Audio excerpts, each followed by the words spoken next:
Olá pessoal, tudo bem? Voltamos com o nosso programa Escola da Graça e hoje com um estudo muito interessante sobre os líderes religiosos. Mais especificamente no contexto ali de Atos, é claro. Não vou falar do meu pastor aqui, né? Aliás, um abração, pastor.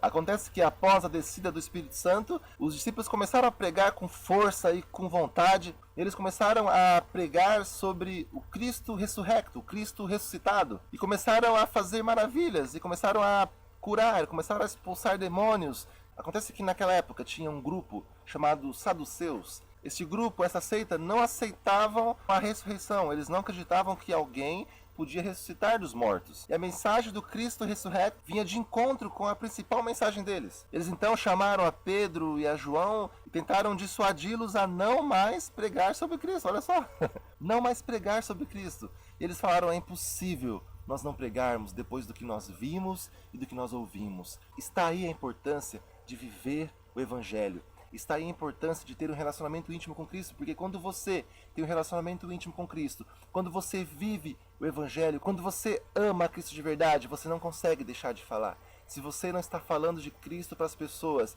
se nas suas redes sociais as pessoas não sabem que você é um cristão, será que você tem relacionamento suficiente com esse Cristo?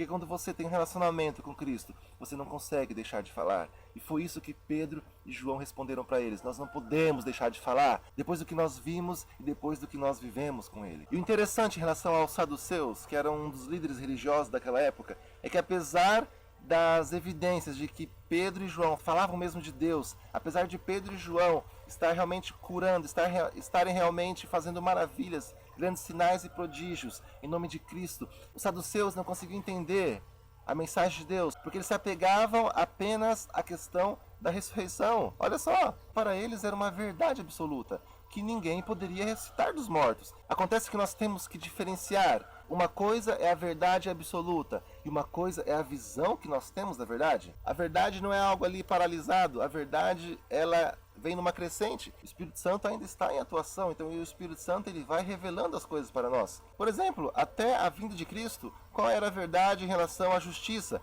Olho por olho, dente por dente. Cristo mesmo falou: vocês ouviram o que foi dito? Olho por olho, dente por dente. Eu, porém, vos digo: se alguém te bater na sua face, você vira outra.